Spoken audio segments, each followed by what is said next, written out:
Order. Can the Premier please update the House on how the government is bringing integrity back to the grants process in New South Wales? Premier. Good question. Thank you. Thank you very much, Member. Order. Congratulations Order. on your election victory, Mr. Speaker. It shouldn't matter where you live or who you voted for. Everyone in New South Wales deserves their fair share of government funding and grants. Unfortunately, for the last 12 years in New South Wales, that sacred process has been traduced by the previous government. Let me give you some examples, Mr. Speaker. The Refresh and Renew program, innocuous sounding, but more than 68% went to government-held seats, despite only government-held seats being eligible for only half that government funding.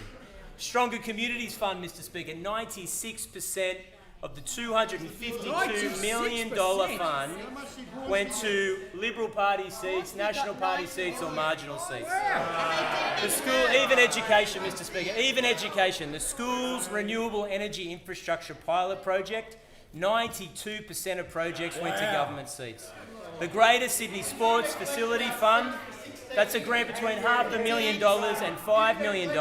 Opposition members will come to order. 9 Liberal-held electorates and only 2 ALP electorates and 1 Green electorate. And the Regional Cultural Fund, even regional culture has been looked at by the previous government. 22% of the panel recommendations weren't followed by ministers. $9.3 million was awarded to projects not recommended by the panel. Mr. Speaker, is it any wonder that the Auditor-General reported on the 8th of February 2022 that we, quote, Premier, the Leader of Opposition Business rises on point of order. It's 129. The question was very clear. It's asking what the government's going to do. It's not. This is not. The question wasn't directed towards some retrospective analysis of the previous government. Leader of Opposition Business shall resume his chair. I've heard the point of order. There is no point of order. Thank you, Mr. Speaker.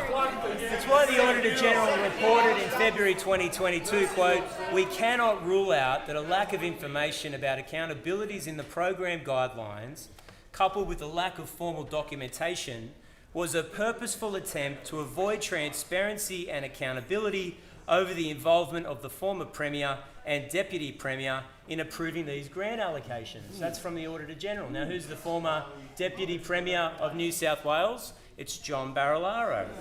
John Barilaro. Mr. Speaker, I understand that there's a Barilaro faction emerging in the National Party.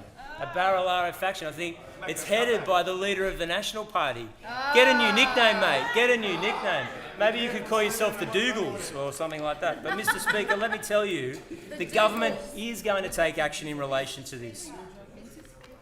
Call the member for Penrith. I ask for an extension of time. The question is that the member's time extended. I grant an additional 2 minutes. Thank you, Mr. Speaker. The government is taking action in relation to what has been a shameful record in New South Wales. We have decided to codify in legislation that all grant programs have a designated decision maker. All grant programs have a clear, transparent and public guidelines with eligibility criteria that inform awarding of grants. A minister or a decision maker who approves or declines a grant must record that decision in writing, including the reasons for the decision and any departure from the recommendation of officials. And key, and this is the difference between the previous government, I don't want to hear it, is that it will be codified Opposition in law, members will come which was to a key order. recommendation of the ICAC's report, investigation into pork barrelling. And the reason for this, and it came to a shameful period that we discovered in the dying days of the previous government, that the previous government, during a period of unprecedented natural disaster during the Black Summer bushfires, awarded 26 out of 27 grants to coalition-held seats. You would think, Mr. Speaker, that in a time of national emergency, with a disaster affecting the people of New South Wales, it shouldn't have to matter who you voted for, who your local member of parliament is, but it did under the previous government. And they screamed that it was all legitimate, but if you look at the Auditor-General, do you know what the Auditor-General said about the previous government's administration of grants?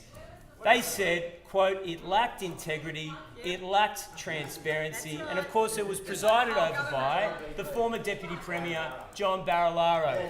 I think that there's an opportunity to excise the shame that coalition parties obviously have as a result of this terrible record when it comes to grants. Support the government's legislation.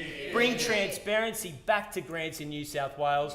During a natural emergency, it shouldn't matter who you voted for. We all need to lean on one another. And under a Labor government, that's exactly what will happen. I call the Leader